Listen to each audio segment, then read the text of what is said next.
Hey, hello. Welcome to episode number 51 of the People We Love podcast. I am Adam Choit. What's up? So this week's something that I love is scented candles. I just enjoy them. I already talked about how I love fire in a previous episode, and like most human beings on this planet, I enjoy things that smell good too, like scented candles. Anyway, for more about this podcast, check out peoplewelovepodcast.com. That's peoplewelovepodcast.com. And the Instagram handle is People We Love Podcast. And you can find me on Instagram as well, Adam Choit, my name. And remember to tap subscribe or follow on whatever platform you listen to podcasts on. And of course, 5-star positive reviews on iTunes are greatly appreciated as well. So, today's guest is comedian, gentle giant, and self-described macho man, Kyle Anderson. Born and raised in Las Vegas and homeschooled till high school, Kyle's parents were always super supportive of their son's interest in comedy and the arts. Always a curious and interested kid, at age 7, Kyle signed up for a sound engineering class at the Las Vegas Arts Center, and it's there where he met the man who would mentor him for the next 7+ years, and ultimately put the idea in Kyle's head that comedy could be a path for him. I'm talking about singer, songwriter, music producer, jack of many trades, Lou Ragland. So let's just do it. Here's Kyle Anderson. So it's good to see you today, Kyle Anderson. Oh my God, it's good to be here, Adam Choit. How's it going? I'm good. Thanks for dropping by the studio. I'm so happy to be here, man. This is wonderful. We're in Studio City. We're not in Studio City. I'm just kidding. We're actually in Las Vegas. No, we're not in Las Vegas. We're in LA. LA proper. It's proper wherever we are. We're in Long Beach, baby. Yeah. But that's where you just were. Yeah, I just drove from Long Beach during rush hour, so I left at 5 and I got here at 8. You had a gig. And that was, I had a little gig out there. How did that go? It went great, man. That's awesome. Couldn't have gone better. Uproarious laughter. Yeah, and they paid me money. So oh man, you're doing it. It can't get you living the dream. Yeah, I mean 3 hours in traffic sucks, but you know. Yeah. So you just listen to my podcast, I assume. Yeah, live. Well, no, I threw on the Mitch Hallman episode because we have a podcast together, and he's a good buddy of mine.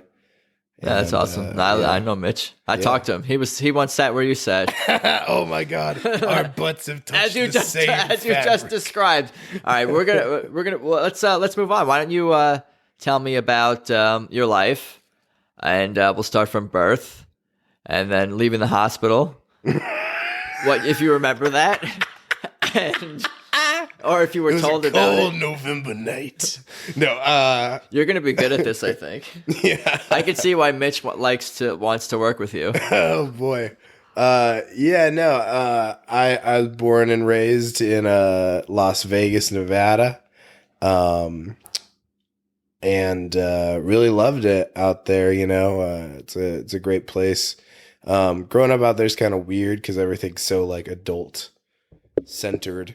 You know what I mean? When do you realize that it's adult-centric, adult-centered? Like, what do you remember even being? Do you remember anything from being like 3-4 years old? Some people have been telling me that they remember shit when they're 2 years old, when they're maybe 1 year old. I'm 3 or 4, or the earliest. What do you remember anything? I remember. I don't remember if I was 3 or 4, but I remember being young and a weird thing, like realizing a weird thing in Vegas was we took a road trip to like Utah or Arizona or something, just like a normal city, like Scottsdale or something. And, like a family road trip. And I was like, why aren't there any like half naked women on any of these billboards? It's usually like, cause in Vegas, there's so many like strip club billboards. Yeah. And, like the shows on the strip at that time in the 90s had a lot of like those like. Did you even think of it as a sexual thing? Did you even understand Almost that at all? Not even, or it was no. just like. Well, I knew it was like kind of taboo. Yeah. You know? Even like, at 3-4 years old, you knew it was a little bit different, but it was still part of your normal. Yeah, totally. And I used to stimuli. Yeah, because I was a big TV kid. Like I was like crazy into TV, and I would like watch shows like Friends and shit. Yeah, that have sexual themes. And they would have sexual themes. And I remember Friends would always use the phrase, "They're doing it." Yeah. They wouldn't ever say what it was. They never said like sex. Yeah. But they would say like they're doing it, or that's because we just did it. And I remember thinking like, what the fuck is it? Like, what is it? It wasn't just you wondering the answer to that question. Yeah. I think at an early age, my friend.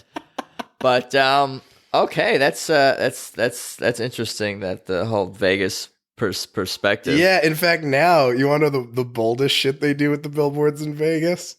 So Sure, of course. the strip clubs, they actually make a billboard every year, like right at the month of graduations are happening, like that time of year, that says like now hiring class of 2019. Right.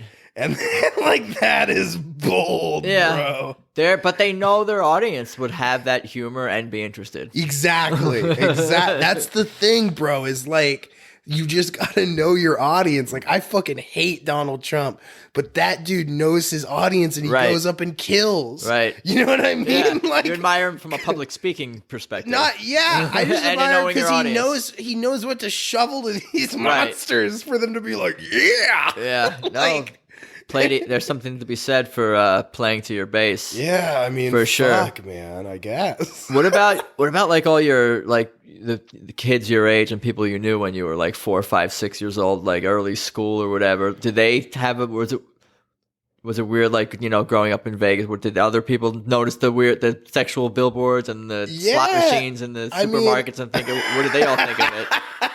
The slot machines in the supermarkets are so sad. And they're only made sad. There's like so many like backlash things in Vegas from like how kind of skeezy parts of the culture of it is, right? So there's like people in the community that kind of try to fight back against it. So there were these people in the community that would go around to the different like slot machines, like in the airport and the grocery stores, or like in like corner stores and shit.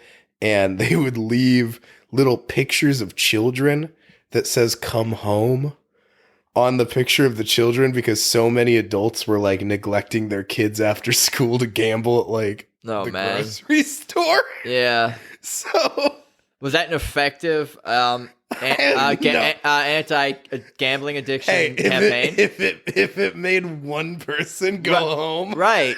I guess. Yeah, I guess so. Guilt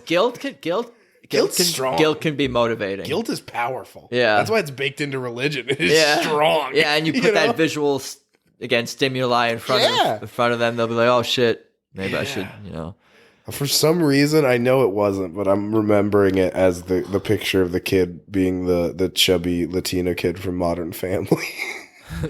There's no way it was, but that's just in my mind. I can't imagine anything else. Yeah. I suppose I could see it. I could see it. Were you a good student in school? What was school life like? Was elementary school. I was homeschooled. You were homeschooled? Yeah. All the way through? Through high school. High school, I went to like a charter school. What kind of homeschool? Tell me about that. Well, we were poor, and Nevada is like, it wavers between 49th and 50th in the nation for education. Yeah. Right? Because you're fighting Alabama for the title? Yeah, we are. Every year it's fucking Alabama Slam. And I'm going to fight you in Alabama Slam. Yeah. And I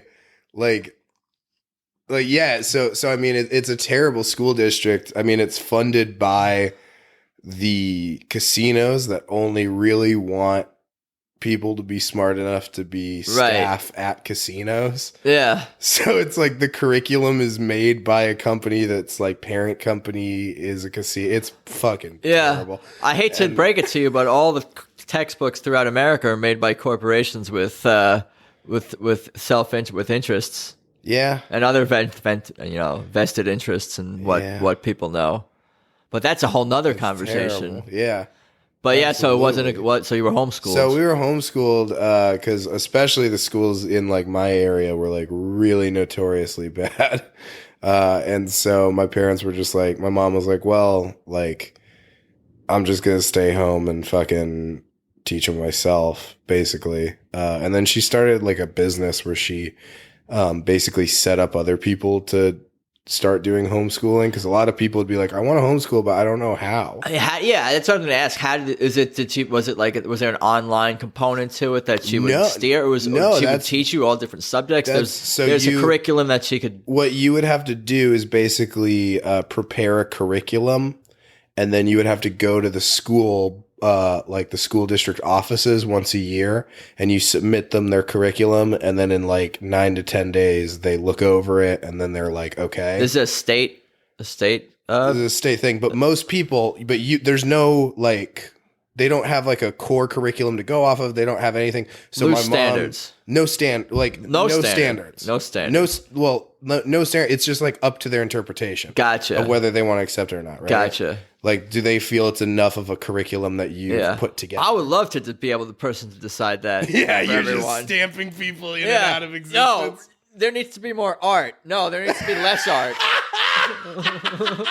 You're impossible to nail down. Like, I don't know what he's gonna fucking say next. We have this kid doing 80 hours of PE a week. No, I'm gonna be reasonable, but then they got to tell me about what their kid is interested in. I would fuck up some kids though. I'd be like, nope, all his classes have to be theater.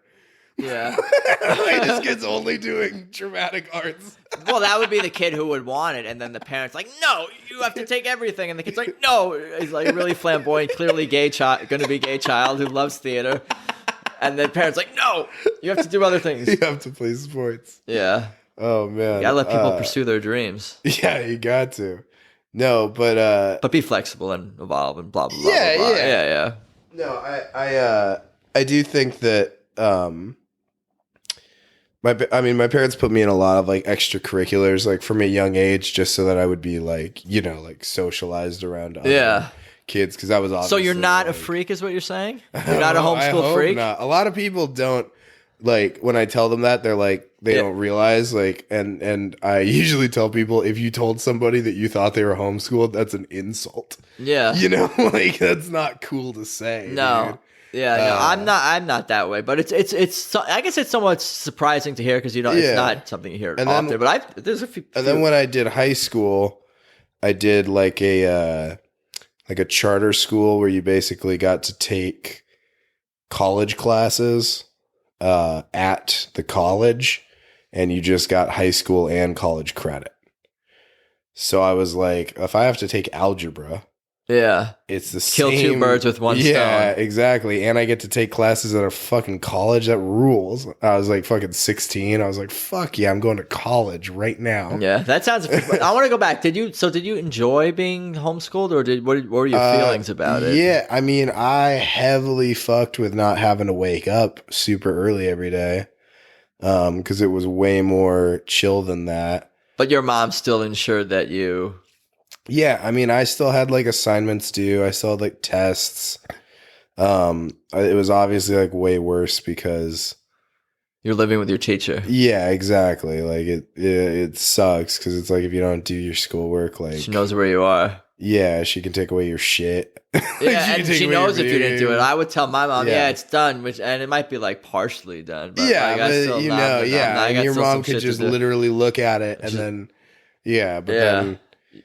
You were held accountable. Yeah, I'd like sneak into her room and like steal the answer keys to the math test. Does she know that? Did she figure this out eventually? Oh, so many times. Okay. Because it would be breaking news. Because it would be like I wasn't even slick about it.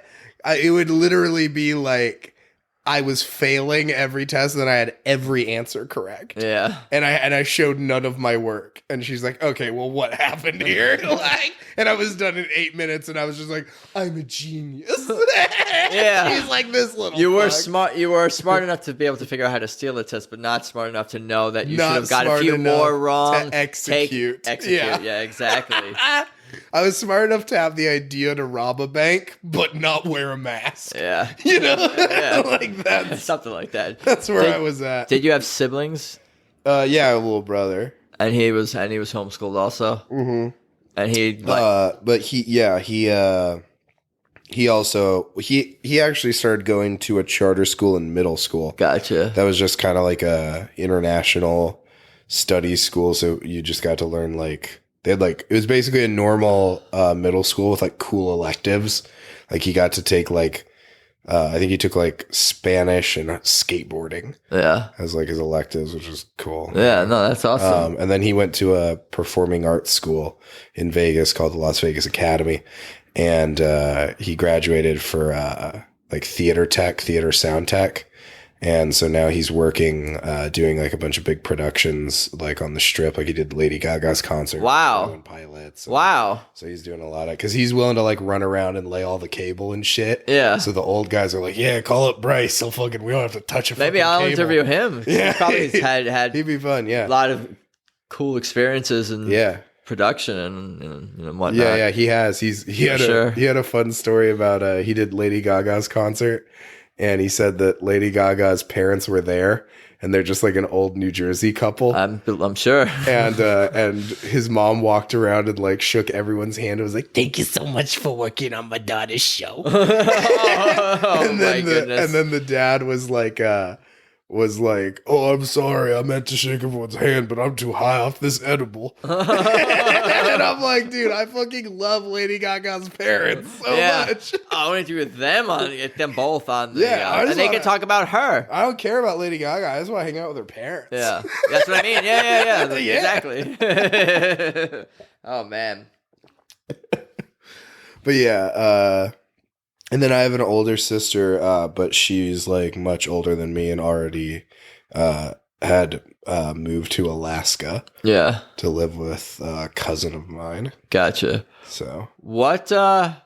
You said you were not a freak and you were socialized. So I think that was the word you used. Yeah. What kind of things were you into at that age? Like, were you into sports, or were you watching? You said you were watching a lot of TV, and obviously you had a mentor as well, and we can get into that. Yeah. But I was just curious, what were your interests? I'll segue us. Yeah. What was your interest at that age? I was always super into TV and super into comedy. I just loved like watching stand up, especially late night. Late night was a big influence on me, like Jay Leno and shit. Yeah. And did you see him live? Because I know he does a lot of shows in Vegas. No, I didn't go. My parents tried to take me because I really wanted to go, but a lot of those shows are like strict 21 plus. Oh yeah. And they were like, even if he's like 7, and they're like, we can have 7-year-olds on the show, but they can't watch the show. And Jay Leno's not super duper dirty, but I guess I could some of the themes. Yeah, there's maybe someone opening, and he has a couple of curse words. Maybe. Who knows? I mean, he's pretty clean. Though. Yeah, and it also, who knows? It might just throw him off to like see a kid, right? That's happened to me before. Yeah, you don't want kids out. The kids are. I'm like, even if the kid's cool with it or the parents cool with it, it still feels weird to be like talking about my dick. Yeah, I just wouldn't want to. Even in a euphemistic way. I get it now, but I was really. What I would do though is I would steal his jokes when I was like 5 or like 6. I really were into comedy when you were young. Really young. I would steal his jokes and I would come out and do like Monica Lewinsky jokes, like, oh boy, it's all making sense in front of my parents' friends. And I'd be like, so you hear about this Monica Lewinsky? You see this? You hear about this? As like a fucking little kid, and they're like, who the fuck is this kid? And I'm like, if you ask me, she used to wash a dress, And they're like, what? What are you saying? Did you know what you were talking about? Absolutely not. I just knew it was getting a laugh on the show. Oh. And so I'm just wow. You know how kids are at that age. They just like repeat stuff. Yeah. And so, like, I was just repeating what I was people watching. Were cracking up, and people were cracking up. I'm cracking up. People were just like, "Who the fuck is this kid?" And like, I would always go for a lap. My older sister, when I was really young, she lived with us still, but she was in this like law thing, like a young lawyer program. She ended up being a lawyer, but it was like a youth lawyer thing. And we were at this luncheon with this judge who was like this big fat guy. And the way he was sitting was like he was kind of like shimmying down into his seat. And I was like making fun of it like a couple tables away. And it was making like all those lawyers and stuff that like, I guess they didn't like him. So they were like this little kid making fun of him. How old were you at that time, you said? Oh, same, like 5 or 6. Yeah. I mean, yeah. So I was just like making fun of this dude. And it was just like making this whole table of people laugh. And then he saw me doing it because he was like, what are all these people laughing at? And then he realized it was like some kid making fun of him. He got furious. I remember being so scared I was going to get in trouble. My parents were like, no, you're good. Don't worry. I'm really getting the putting the pieces of the puzzle together. How you ended up in comedy. But what these I seem mean, like big pieces. So I would do all kinds of stuff like to be socialized, like sports, and I thought I wanted to play football, but once I started doing sports, I didn't really fuck with them. I did end up doing swim team in high school and really liking that, but that was more of a social thing for me too. But I really liked theater as a kid, like doing like plays and productions, acting. Yeah, I was performing? acting. Like and, how just old? being on stage. From like as young as I can remember, I was in theater Really? stuff. Wow. Yeah, like really young, because my older sister did theater stuff. So when I was really, really little, I would like be in like the tiny kids version of whatever she was. You know what I mean? Yeah. So they could like drop us both off. Yeah, I got you. But yeah, like so literally like as young as I can remember, especially like that was one thing my parents, like we were really poor, we didn't have much, but they always made sure that like if I really wanted to do like an acting thing or like a, you know what I mean, like some improv class or something, you know what I mean, they like were really down with like, all right, let's do this. That's like exactly what I was just about to say. Was that my sentence? I was going to say, it sounds like your parents. I'm guessing that they were really supportive and encouraging. Yeah. My parents still are like really supportive. I mean, like of the arts and you being in. Yeah. Creative. I mean, they can't be like monetarily supportive, but they love like that I'm going for it. You know what I mean? My mom was an artist her whole life, and my dad's a chef, but he like. You know, they both they like come to comedy shows. They would come to my comedy shows all the time. They still go to comedy shows in Vegas just because like they love going. They enjoy it, and they know because they were my friends, and you know my parents all smoke weed, so it's like I bring my parents into the smoking circle of comedians after the show. Yeah, so my parents know so many of the comedians. Yeah, I'm sure I'll meet them. You know, one of these days. Show up, oh, dude, I ain't to go out to any show in Vegas, but they're so funny because there's been comics that have started doing comedy. My buddy Hugo started doing comedy in Vegas like the month I left. So in the like 2 years I've been here, he's had 2 years. And then he moved out here and he's like, dude, I've known your parents and I've never met you. That's funny. That's so funny. Oh, man. That's funny. Yeah, so I would do a lot of theater. Like theater stuff, and there would be these like camps. It was especially during the summer because it was like a thing for like, so I assume they're everywhere, but in Vegas there were these things called art centers. And they're like pretty much what it sounds like. It's just kind of like a multi-purpose place, like to enrich the community, kind of like a rec center, but like more arts focused. So like everything was like drum classes, and dance classes, and like every kind of class. And I remember there was this big booklet, and you could just flip through the booklet and like read all the different classes you could take. And they were like relatively like moderately priced. I think because we were poor, we even got like a better deal. Yeah. And so like, especially there, I could take like any class I wanted. And that was like such a dope feeling, you know what I mean? And so, I remember seeing in that class or seeing in that booklet that there was like a sound engineering class. And I was like, that sounds cool.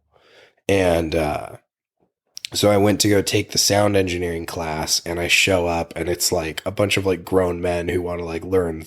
You know what I mean? Like pretty much, and like, you were like where you're at, where you're like, oh, I want to like get into podcast. Yeah. You know what I mean? It's like dudes like that, or dudes who are like grown dudes. Oh, I want to like figure out how to like make my guitar and music sound better. Yeah. And I'm like a 7-year-old little fat kid. Wow. In like a button down like samurai silk like short sleeve shirt. Like that's like what I'm fucking rocking at that time. And I'm my little slick back hair, and I have like a pad and a pen. And like at that time, I just like was like, so I was such a mature kid. Yeah. I think because I spent so much time like with my parents and stuff. You know what I mean? Yeah, I wouldn't have guessed that about you. I know. I mean, I was a goofball, but I mean, like, I was really good at like not like fidgeting and stuff. You know what I mean? Like I could just sit there and like be chill. Yeah, I've met some comedians that are focused and can, at a young age. I'd say that's gone away, but no. Come on, give yourself some credit. But I do. I was the kind of kid that could like sit there and like listen. You know what I mean? Like I was like present. Yeah. Not some of these kids that are like, yeah, like. And there's like can't spazzing out when you're interested. When kids are when I'm interested. When a kid is, I think when most kids are interested, they can be present. But when you're not interested, it's just my parents let me pursue and be into a lot of things I was interested in, so I was more present like that. But I went and took this class, and the teacher walks in, and he was my mentor for many, many years. Great man, named Ragland, and he's this older black guy, and he like looks, looks down the motley crew, And it's like okay, and it's all dudes, also all dudes, and it's like and mostly like older black dudes, because he was an older black dude, and this whole art center was kind of black centric, they had like African dance classes and African drum classes, and it was like a part of the African American community. And I was like the token white boy. Yeah, and people may have known him, that they probably knew that he was who he was before he got to the class, and that he specifically was teaching it and all that. Because he was an Ink Spot, which was like an old like soul singing group, and the woman who ran the whole art center, Miss Marcia, she was one of the Platters. Like they were all like, all these people that were there were like performers. Like some of the dance teachers used to do like, Broadway. What was the name of this whole organization again? It was one of the Las Vegas art centers. It's still around a city organization. Yeah. On Martin Luther King Boulevard. And it's still there. Still there, baby. And I think Miss Marcia even still runs it. But it's a great place. I have so many fucking great memories there. But yeah, it was this class, and I remember stuff like the way a soundboard works, like putting wires to the right holes that they go to, and like reading a switch and being like, oh, that probably does that. Like that's just always come very natural to me. You know what I mean? Like working out tech issues, like that's always come super natural to me. And like in filmmaking and everything, like I'm gonna keep you on speed dial. I need you for pick something. Up that kind of shit, No, but what about not to get too ahead of ourselves? What about Lou when he first came into the? I saw this kid with the pad and the slick back hair. Yeah, the kid, and so I'm sitting there, and he's explaining, the basics of how the soundboard works. And he was breaking it down. He's like, now I normally say I'm going to explain this to you like you're 5. But present company excluded. And so he used this whole metaphor of like, okay, the sound is, think of the sound as rain. And then it's going to collect through rivers. And the rivers are like the cable. And like he had this whole metaphor for how the sound gets into the board. He's like, and the computer is the bathtub. Like he had this whole metaphor, and the metaphor just like I'm not doing it justice, but totally made sense. Sure. And I was just like, oh, I fucking get it. You know what I mean? And so he had a microphone. This was like the test, right? At the beginning of the class. And he hadn't really even taught us anything. He just kind of explained this basic thing, like basically walked us through how the soundboard works. And then so it was like a recording booth. So there was the recording studio side with like the soundboard and stuff. And then there was a big window. And then on the other side, there was a big soundproof room that you would stand in to record. Right.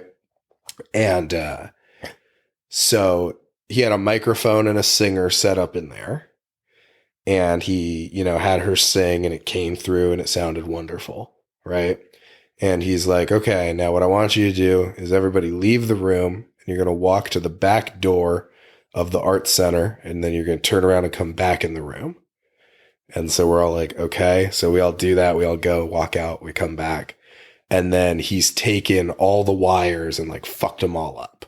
Like he's like plugged them in the wrong holes, or there's the wrong shit, and all the switches are askew. And he's like, Can we have her sing beautifully again? And these guys, like all these grown men, you know, I'm a little kid and like I was ballsy, but I was, you know, they were like jumping into it. Yeah. And like I'm just sitting there being like, well, that's not gonna work. That's the wrong hole. You know what I mean? They were struggling. They were struggling. And he was like, they were struggling so bad at one point they were like stumped. And Lou like looked over to me and he's like, do you have any ideas? And I'm like, well, I mean, that's marked red, and so is the hole. So those red wires clearly go to that. You're a genius. Yeah. You're a genius. And I walked over and like kind of, you know, dealt with it. And he was like, he kind of like looked at me a different way. You know what I mean? Yeah. And he, after the class, he met my parents, and my parents told me that like he was like, you know, like I really, really want your son to keep going back to these classes. Like I really think he's very sharp, and then he mentored me for, gosh, 7 or 8 years in sound engineering. And well, it started as that, and then he was like, so just messing around on my own computer at home, in MS Paint. Because I had seen a thing. I used to mess around with. Yeah, you used to mess around Paint. Now it's like a joke. It's a meme. Yeah, exactly. Now it's a meme, but I actually spent 10,000 hours in MS Paint. But he, I would see like those special features of like how they made animation. You know what I mean? It's just a series of still images. Sure. And I found Windows Movie Maker on the computer, right? And I was like, oh, wow, if I take images in here, and like if I drew a stick figure with his hand moving and I just saved them as multiple files, I could drag them in here and like stitch together a little story, right? So I figured, okay, let me try this. And I made the little guy's mouth move, and like it wasn't right, and it was bad, but it was like made by a 7-year-old kid. Yeah, right? it's fucking wild. And so I brought it. I actually brought my whole computer because I didn't know, like back then I didn't know how to like email files to him, or you know what I mean? Yeah. There was no Google Drive and shit, right? So I like brought my whole computer in because I wanted to show it to him like after sound engineering class, because I knew that he would like appreciate, because I knew he did like some video stuff. Sure. I knew about that kind of stuff. And he was like, you're teaching yourself animation? Like with no idea that you're doing it, like, and I'm like, yeah, well, I'm making his mouth move, but I don't know how to make it move, because I knew how to drag the pictures in, but I didn't know how to like change the duration of them. Yeah, I didn't understand it, and so he was like, well, you need to be taught how to use like editing software and stuff. Yeah. Like, because clearly that's what you want to learn. And so he started like teaching me how to like edit sound files. You know what I mean? Like how to trim up music and how to, you know what I mean? And so like he really mentored me. And then we were like, whenever there would be events for the art center, he would always do like the sound for them, and he would always do like the video for it. He kind of like, I got you. He taught the tech classes, but he also like kind of was the tech guy. Yeah. Right. When they wanted to like film the dancers' performances or whatever. Right. So he started like bringing me with him to like, okay, well, come help me set up. You know what I mean? This is very early on when you're like, I'm like 9, 10. You know what I mean? So this like, is a few. You've already known 2-3 years. Yeah, I would do, because I would do classes for a few months, and the classes would be like 3 or 4 months on, and then, you know, not for 3 or 4 months, and 3 or 4 months on. You know what I mean? You'd see him on, and seasonally. Yeah, exactly. And so, I started like doing a lot of video stuff with him. And he was one of the first people that was really, because I would talk about comedy so much because I loved it, and I'd tell him, you know, jokes that I had heard and stuff, and he was like, you know, you could he's like the way you talk about comedy is the way that I used to talk about singers when I was a kid. Because I knew, my parents started telling me that, you know, like, oh, he was like kind of a famous singer. Like they toured, and he would tell me, he was like, when I was playing music out in Berlin, or when I was playing music in the UK, and because they were really big in Europe. They were big here too, I guess, at the time. But like my grandparents knew, like when I was like, oh yeah, he was an Ink Spot. My grandparents were like, really? That's cool. You know what I mean? Like they knew. Yeah. But I love that he really like saw something in a kid, and that's probably why he was there and teaching those classes, you know what I mean, was to help people understand. And you were 10 years old with this interest in stand-up comedy. Yeah, dude, I loved it. And so he would tell me that the way you talk about comedy is the way I used to talk about musicians I loved. You know what I mean? The way I used to talk about music. And he was like, you can do comedy if you wanted to. You don't have to tell other people's jokes. You could like... Did you understand the comedy more? Because you said when you were like 5 watching the comedy, you're like, I definitely 3, 4, you were just repeating. I definitely learned to understand it more for sure. It became less just repeating and more understanding. And more like both. It became both. Repeating but and appreciating. You know what I mean? Deeper on a deeper level. But I loved like watching new comedy. I mean, it's still great. Like I remember when I found John Mulaney in like high school, that was like unreal for me. I was like, oh my God, this guy is I found him on Pandora. It's just like when I was like hearing of different comedians, I'm like, what is this? And I'm the tired, this dude rules. Exactly. And like I would love like watching Comedy Central and stuff and just finding a new comedian that I thought was really, really funny.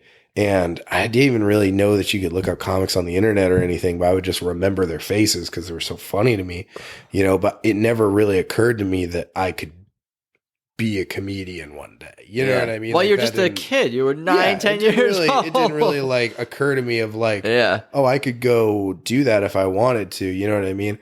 But he was the first person. He was like, obviously I'm not saying you should now, but like, you could do that if you wanted to. And so I don't tell a lot of people this, but the first time I ever did stand up, I was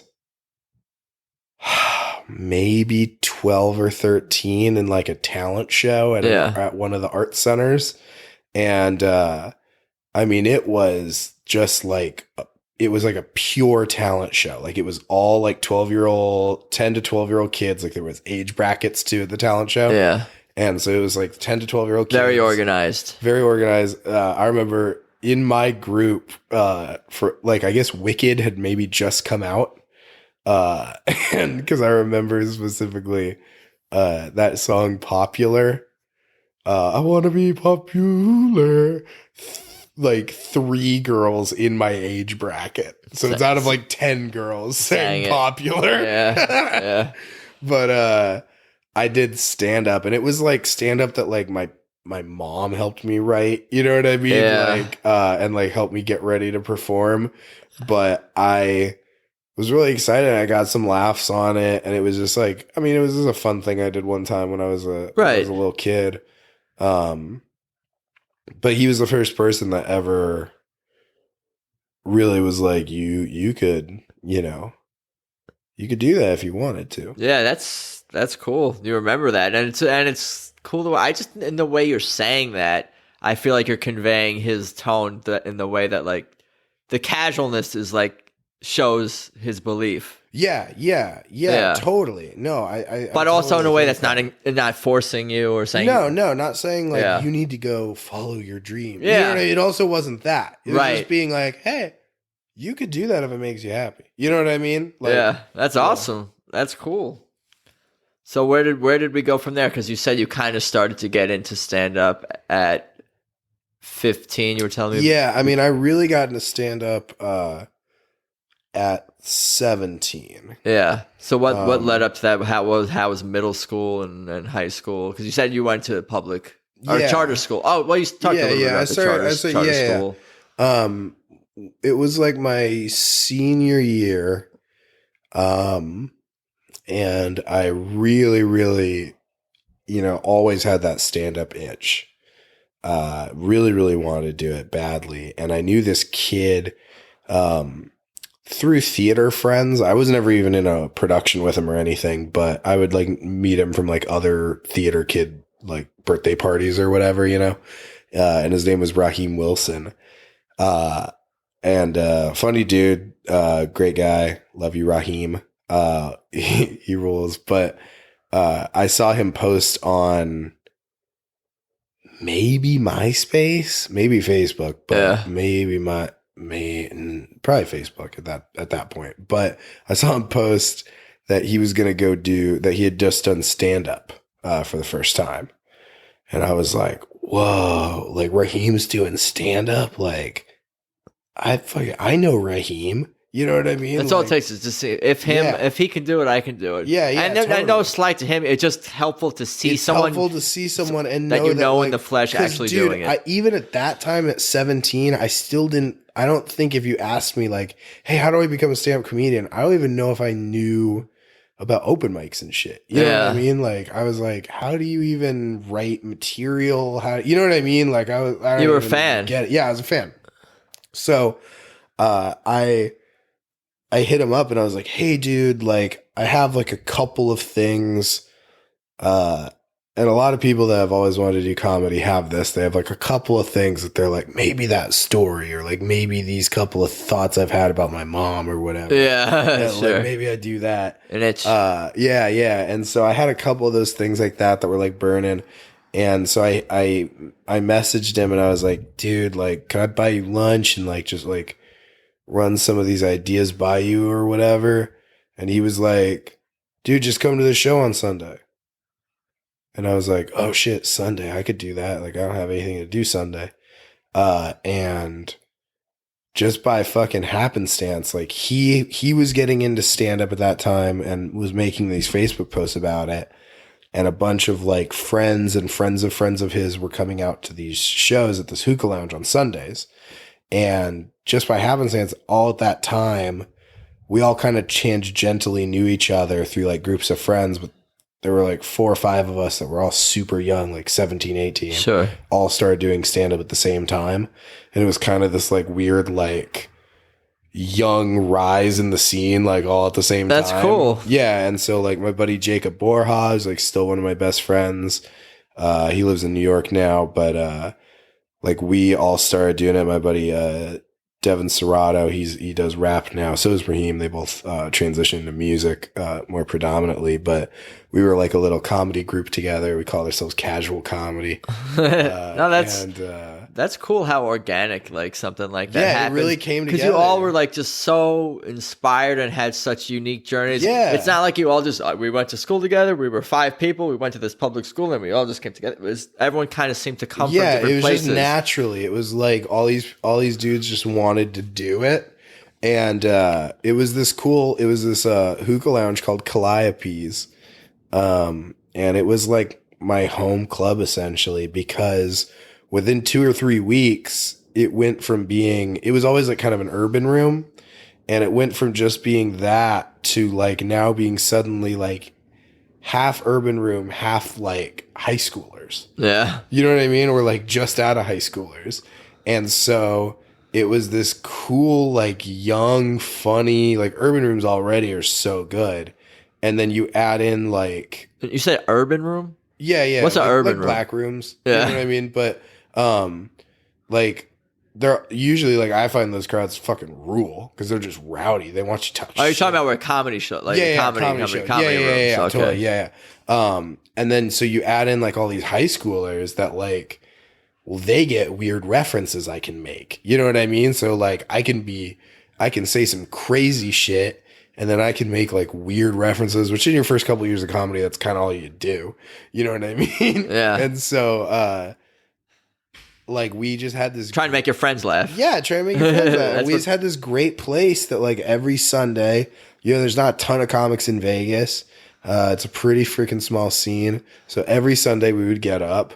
We would all do fucking 5 to 7 minutes of like our old shit, some new shit mixed together. You know what I mean? It was just like, because like right when we got there, the guys who were running that show were like, oh shit, other people have interest in this. Please take this open mic away from me. You know what I mean? Like they were done. They'd been hosting it for a while. They were done. The kids brought some fresh life into that room. So my buddy Jacob, they asked him like, hey, do you want to just start hosting this every week? And he was like, hell yeah. Like I can do a joke between every comedian and then I can bring up all my friends every week. Like fucking perfect. Yeah. You know? And so once Jacob was running it, we were like, oh fuck, like this is every fucking Sunday, this is what we're doing. You know what I mean? And then the rest of the week, we would try to go to other shows and just inevitably get kicked out because we were 5 fucking clearly 18-year-old boys. Yeah. Like, one of you maybe could get in, but like all 5 of us. You were 18 or younger at that point? We were, I started when I was 17. And most of your friends were 17, so you couldn't get into Most of our friends were 17, 18, yeah. So, most, I guess, bars, clubs, whatever it is. Bars are, I mean, the clubs were really pretty much only on the Strip. Right. And at that time especially, they really didn't book locals much. Yeah, I was gonna. Other than outside of LA Comedy Club, which does book locals and does do a lot to make the scene better, but I would say by and large, most of the clubs out there don't really fuck with us. Yeah, that's what I was just thinking about because no one really thinks about the comedy scene and the local scene in Vegas. People think, oh, comedy in Vegas. The people just associate the Strip. Yeah, and Jalen. Oh, I'm going to see Daniel Tosh. Yeah, people who have residencies or whatever. Yeah, but there's a small scene. There's a small scene. You know, and it's it's nice. And the thing is there's no comedy club that's off the Strip. Doesn't exist. There's nothing. There's nothing. So, I mean, unless you're doing a show like I'm going to be there on the 20th. I don't know when this comes out, but December 20th, if you're in Vegas, come to Bleach, Cockroach Theater. But like just there, I'm doing a small theater. It's like a 250 seat theater. But like that's a great venue. I mean, it's not a comedy club, but that's like one of the few things that's in the art district. You know what I mean? That's like cool. That's 250 people. Yeah, I mean, fill that up. That's a nice audience. That's a damn nice audience, my friend. It's a fucking banger. Bleach puts on a banger of a fucking show. It's really, really cool. They open it with like sketches, and then they do improv, and then their stand up. It's wonderful. It's a really, really fun show. But yeah, so like I would do comedy in Vegas, just get kicked out of bars. Like, so I did comedy from when I was 17 to when I was about 19. And so at that time, Calliope's shut down for money reasons. When we had been running the mic for like 2 years.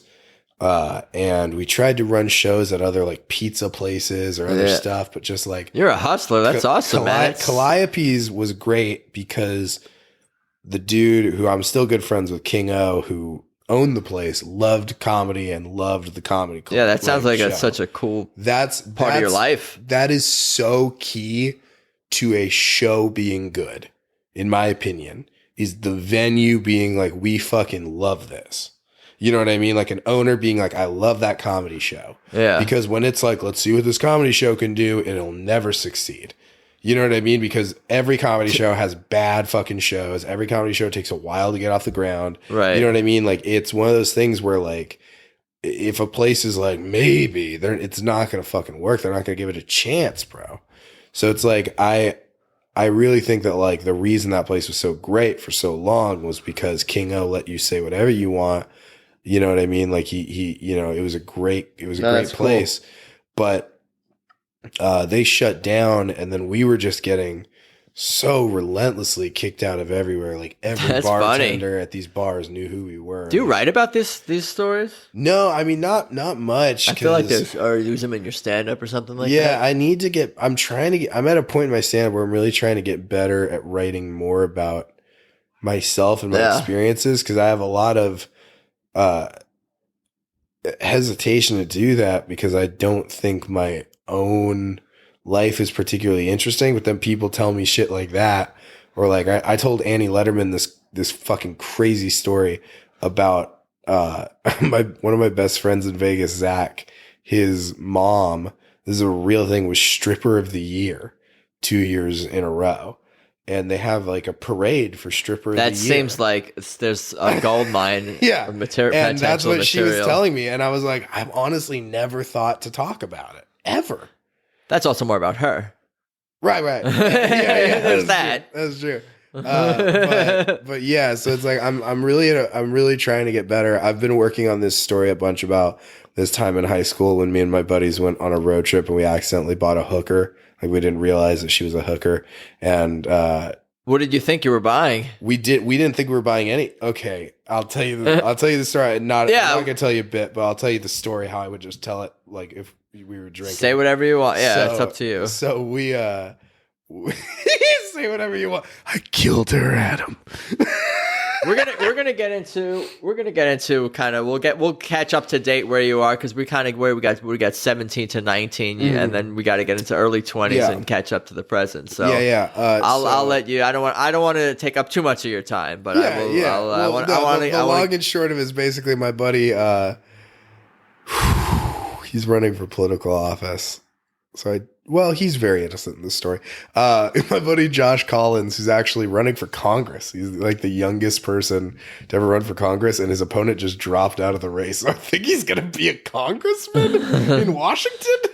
Yeah, we'll see after I put this out if that's still the case. He rules. But we were like for a sports trip, we were all traveling together. We were staying at this Motel 6, and because we kind of all had like poor parents, but we were like, all right, well, let's just travel together and like this will be fun. And so we got like this cheap Motel 6 room, and we're walking back inside, and there's this chick who's like clearly kind of like drugged out or whatever. And Zach and I are both like born and raised in the city, so we know to just like avert your eyes and just like keep walking, you know? But Josh was like a beautiful, like nice white boy from Kansas. Yeah. And he's just a mark. You know what I mean? Like he's just a mark for scammers just cling at him. And this woman like comes up to him and she's like, "Oh, can I use your phone charger?" And he's such a sweet guy. He's like, "Oh, we have an iPhone and Android up in the room." and we're both like, ugh. And so she comes up in the room, and the first thing she does is like take her shirt. She kicks her shoes off, her high heels, and then she takes her shirt off, and she looks at us and she's like, "So how many of you boys are fucking me tonight?" Wow, jeez. And Josh is so sweet that when she kicked her shoes off, he was picking them up. And then he looks up and sees that she doesn't have her shirt on and that she just said this, and he's like, "That's not how you charge a phone." And he realized he'd been lied to.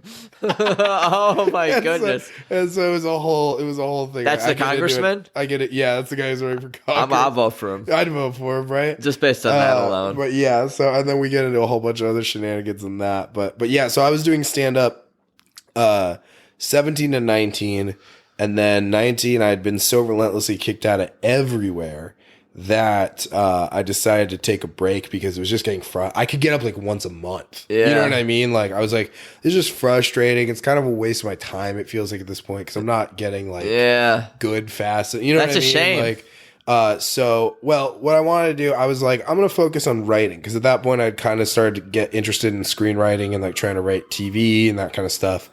And you know, I was like, maybe. So that was, you know, kind of at the same time, like when I was doing those early college classes in high school, I'd finished all my core. So all I had to do was take classes for a major and I would have a degree. Yeah. Like, so I set myself up so that when I graduated high school, I never had to take another math class, another English class, You're my hero. Another science class in my fucking life. Yeah. I was like, I remember when I finished senior year, I'm like, I am never taking another math test in my life. Yeah. And I still haven't. And yeah, good for you. Good for us. And so yeah, good for us. No more fucking math classes. Yes. Hell yeah, man. Yes. And so I remember like I had always wanted to do film, and I was thinking about becoming a firefighter. I don't know why. That's interesting. I always wanted to do film, and I was thinking, so you were between filmmaking and firefighting? Yeah, I was like, that seems like kind of a fun job too. Like, I still think it kind of could be. You know, you get to be. Sounds like you're between chasing your dreams and something more grounded. More grounded, yeah. That's totally. That's what you're weighing. Yeah, totally. I got you. Okay. Yeah, you're seeing through. It. Okay. So I am. You know, I was like, you know what? I'm just gonna take this film class. Because like the fire science class or whatever it wasn't until the next semester it was offered. So I was like, well, I want to take something this semester, so I'm going to take this film class because I wanted to learn. I was trying to film my own sketches and like me and my other comedian buddies' sketches, but they just looked like shit. Yeah. You know what I mean? Because I knew a little bit from like, Mr. Lou helping me with stuff, but I'm like, man, it just doesn't look like, like I'd watch sketches on YouTube and I'd be like, fuck, that's so funny and like so good. And like, and I'm like, man, I want to do like sketches that well. And so I was like, all right, well, I'll do this film class and I'll learn how to like film my sketches better, like learn how to like make better YouTube videos and stuff. And I was pretty good at editing, but I wasn't good at like shooting or composing or, you know what I mean? Like making a shot look good. I got you. And so I got in like a pretty decent film program, like a new like head had just taken it over, and he was like really good at writing grants, like grant proposals. So the program had a ton of money coming in, and we got like a lot of great gear and a lot of great professors. That's cool. It was just like a good time to be in that program. And so I did that. I focused on that pretty hardcore for like 2 or 3 years, like just like shooting short films and like, writing short films. That's awesome. And most of it actually, because I had done so much comedy for so long and been so into comedy, almost all my stuff for the first like 2 years was like very serious. You know what I mean? I was like, you were already going through like a different phase. Yeah, I'm edgy, I'm serious. You know what I mean? Like, and then I started doing like some of the shorter assignments. It was just hard to do something that was like all Tony and stuff, with like a ton of like fucking dramatic sauce drizzled on it when you only have like a minute and a half and you have to like do some like technical assignment in that minute and a half, So I ended up doing like a couple little short sketches as that, you know what I mean? Like, and when I would show those, they would get like such a great reaction of like, the whole room laughing like right when I meant to make them laugh. And I was like, fuck, dude, this is like, you were rediscovering your love for comedy. 100%. And, it was awesome. And at that point I was about 22, 23. Because that was the thing when I was 19. I was like, fuck, dude, I still have to wait 2 more years. Yeah, now's your time. And then I was like, fuck, dude, now I've been sitting on it. And I was still writing a ton of material. Because I was still friends with a lot of comedians at that time. Even though I wasn't going up. Started writing more sketches too. Yeah, I started writing more sketch stuff. And I was still writing a lot more stand-up. I just wasn't performing it. Yeah. And so then I got back into stand-up super hard, like the end of 22, right before I turned 23. And then I've been doing it like hardcore since. I just turned 20. That's cool. Were you in touch with Lou Ragland throughout this time when you were like 17 to 19 and you're into your early 20s? I mean, I haven't talked to him in a long time. Oh, yeah, that's right. You said. I think I sent him now I'm thinking about it more. I think I sent him a message just saying like, thank you for helping inspire me and stuff. Cause one of my short films won like a student Emmy. And so I think when I won that, I was like, hey, I just want to let you know, like I did this and like, that's cool. I mentioned you in my speech or whatever. And like, I just wanted to let you know that like you were an important part of my life. Yeah. And he's such a great guy, and I'm sure I'm not the only person with this kind of story about him. You know what I mean? I think that's the measure of like a really good person like that is like, there's probably 10 or 15 other people at least that would say that, Lou, Mr. Ragland definitely, impacted their life in a really positive way. You know what I mean? He was just a good guy. He was just like, just a good person, you know what I mean? Like just there to teach people and to like pass on wisdom and to like mentor the youth. And like, he started a program that was, after he mentored me, he was like, well, shit, like this should be kind of an option that you could sign up for. You know what I mean? Like if he's like, this kid found this because he was a good kid with parents that cared. You know what I mean? But what if there's a kid with this potential with parents that didn't care or didn't know that they wanted to do that? You know what I mean? So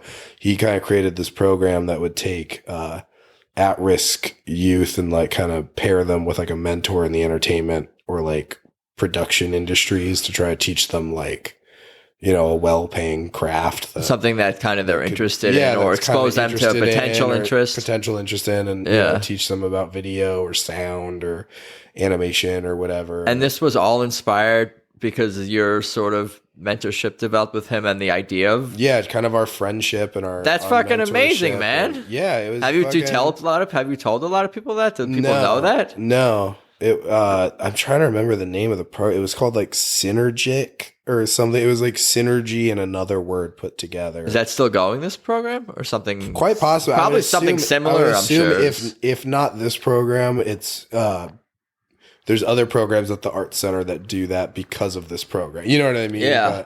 But, its impact has been felt. Yeah, and it all started with you guys. That's fucking amazing. Me going into that classroom with those old men. You know what I mean? Yeah. Those grown men.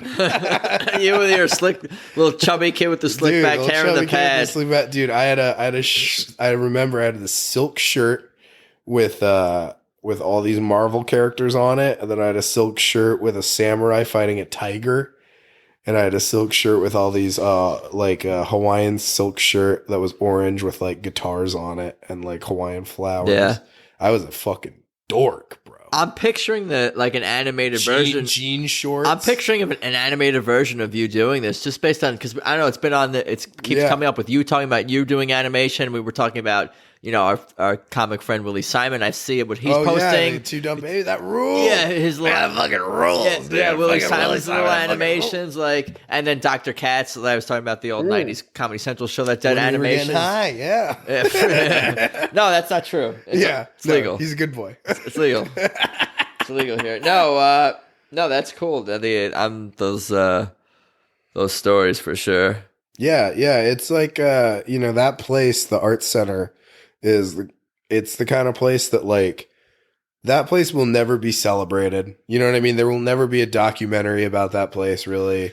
And maybe there will. Yeah, be. I don't know. But, but it's a place that's unheralded, that doesn't get celebrated. Unheralded, it doesn't get celebrated enough. Not celebrated nearly enough, and it actually does good in the community. Yeah. And it actually impacts kids' lives in a positive way. Yeah. It actually makes a difference. And nobody knows it exists. You know what I mean? It's just some building with a statue in front of it, and you don't even really know what's in there. But it's like, that place makes a difference. You know what I mean? And that's crazy to think about. Yeah, damn.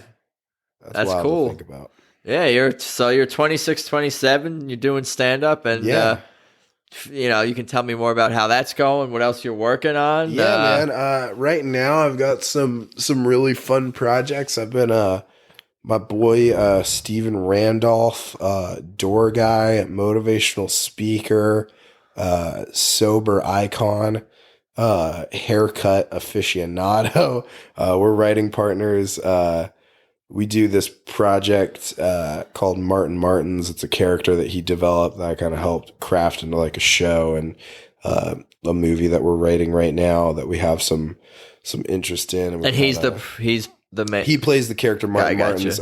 So when I was still in Vegas, in that 2 or 3 years I wasn't doing comedy, I was also working at a production company using like my film and editing knowledge, and that production company would film stuff for Tony Robbins, because we were just like, there was a company that like when he would come to Vegas, he would use Cash Media Works. Sure. And so I had like gotten kind of a one-on-one time with those kinds of people and other motivational speakers too, like not just Tony, but like all the way down to like nobodies who are trying to be big motivational speakers, right? You got one-on-one time with them just from working in production with because I would be shooting their thing, you know what I mean? See. So it's like it's like you're experiencing. I'm like behind the curtain, you know what I mean? Like, yeah. And so I went to the Comedy Store before I moved here. I went to the Comedy Store and I saw Steven doing his character, which is Martin Martins. It's like Tony Robbins on crack, basically. He comes out with like the headset on, and he's like, he's just like fucking jocking with people, and then he takes people on stage, and I've seen him work people through stuff. Like I've seen him like, wow. There was a couple, they proposed, like he got the guy to propose to the girl right then and there. So it's a very heavily improv. Like, yeah, heavily thing. improv. But he's just so good. He's been doing improv for like 10 years, and he's so good at just staying in the pocket and just like seeing it through and like committing to the character. And so I was like, I saw him do this character the first time, and I'm like, dude, I messaged him on Facebook, and I was like, I know you have no idea who I am. I'm just a comedian from out in Vegas, but I've also shot a lot of stuff, and I would love to come and shoot your character exactly the same way that I would shoot a real motivational speaker. Yeah. And we just let you act like you during it. Wow. But I shoot it like we're being totally serious. And so that kind of gave the birth to our project, and we made like a sizzle reel that his management like super fell in love with. And we've like taken it around and pitched it around, and we've got some interest right now. And so we're just working it as a feature, like a mockumentary. Yeah. That's cool. Feature about him helping a major client with a breakthrough, kind of in a Borat style. It's really I fun. love that. I'm excited about this. Yeah, it's really exciting. We have some stuff on live. You go to Stephen Randolph's page, or I believe Martin's PhD on Instagram. You can find some of the sizzle reels that we've done, and some like other sketches we've done with the character. It's so funny when you say like, Borat style for the movie or whatever, because I was thinking that when you just were talking about just staying in character and and a movie about one funny character. There's so like many Borat people, came to mind immediately. There's so many people who go to the Comedy Store who are just audience members that will see Steven working the door, and they'll be like, I can't believe they have the motivational speaker working the door. You work here? Like they don't like, even though it was a hilarious comedy thing, they don't even realize that he's not actually Martin's a motivational speaker. Oh, wow. Like they just think he's a bad motivational speaker. But he's a bad motivational speaker, but he helps people sometimes. Sometimes. By accident. Or he thinks he does. Cool. You know what I mean? Well, that's exciting. But yeah, so, and then I'm on Josh Wolf's podcast every week, Controlled Chaos. The great and powerful Josh Wolf, headliner extraordinaire. He's from Chelsea lately and stuff like that. Super great guy. One of the best, one of the best storytellers I've ever seen, dude. Like, he can literally tell a 20-minute story that is like crushing the entire time. Like, when I went to La Jolla with him, and I was like timing it on my phone. The crowd wasn't stopping laughing for 3.5 minutes at a time. Damn. Like continuous, like belly laughing. Like, and all he's saying is like just tag, callback, funny phrase, drop. You know what I mean? Like great detail. Like he's just like boom, boom, boom, boom. And they're just dying. And I'm like, fuck. Like, I thought I had a good set earlier in this show. Like, this is another fucking level. Yeah. And so he rules, and he kind of brought me on his podcast. And so I read the comments. We live stream the podcast, and I read the comments that are coming in, like anything of note. And I do like a weird bit every week, like a desk bit. Sounds fun. It's fun. Yeah, it's a lot of fun. It's a really cool podcast. We have great guests. We have like fucking, I think this week we have Trevor Wallace and Tim Dillon on. It's gonna be really fun, but I love doing those shows. And then what else? I've got my podcast with Mitch Holloman and Gracie Todd, Extremely Internet. I started running Kids in the Yard, which you've been to. Yeah, that's right.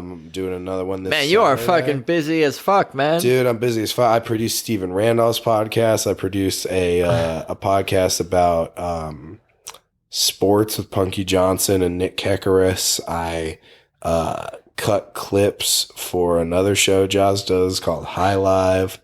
I do all kinds of independent sketches, independent like film gigs. You're a freelancer, man. Dude, I'm a freelancer. And what about your comedy? You writing and performing, or you got your show still? Dude, I'm getting up as much as I can. Yeah, man. I don't want you to not do stand up and caught up in I'm doing heavy stand up. Don't get too caught up in all these other people's bullshit. Exactly. No, I've been doing. That's really the best part about moving out here is, really I've been falling in love with comedy again, because in Vegas I kind of felt like I was hitting bit of a glass ceiling where I knew there was another level you could get to, but the amount of time I would have to put in there still, I didn't want to put in 5 more years to, you know what I mean? Like there's so many great comics that are out of there, like Jocelyn Sharp and so many other amazing ones that, you know what I mean, really do make it work. But I just felt like for me and my skill set that LA was a better fit, and that I really wanted to have the opportunity that was out here. You know what I mean? I just felt like there was way more opportunity. Yeah, for sure. You're a little bit limited. Yeah. And so now I have, Vegas, you know, a ton of opportunity, and, you know, I'm a very busy man, but that's because I say yes to a lot of opportunities, because you never know what's gonna come from them, you know? Right. No, you're 100% right, for sure. And I appreciate your time, and thanks again for coming by the studio. Why don't you tell people where they could find you on the social media? Yeah. And anything else? Yeah. On the 23rd, I'm headlining Backstop in Boulder City, Nevada, just outside of Las Vegas. It's a fucking great show. Manfred Hein runs. You can follow me at Kyle Anderson Comedy on Instagram, or Danger Anderson on Twitter, and check out my podcast with Mitch and Gracie, Extremely Internet. Cool. Thanks again, and I'll see you at a show soon, I'm sure. Dude, hell yeah. Thanks, man. You got it. So there you have it, my conversation with Kyle Anderson. That was just so much fun. I legit enjoy spending time with that dude. That's truly amazing that Kyle's friendship with Lou Ragland actually turned into this whole mentorship program. Wow. Of course, I thank Kyle for his time and can't wait to see him perform again soon. Anyway, for everything about this podcast, just head to peoplewelovepodcast.com. And I think that's about all I got for today. I appreciate you guys listening.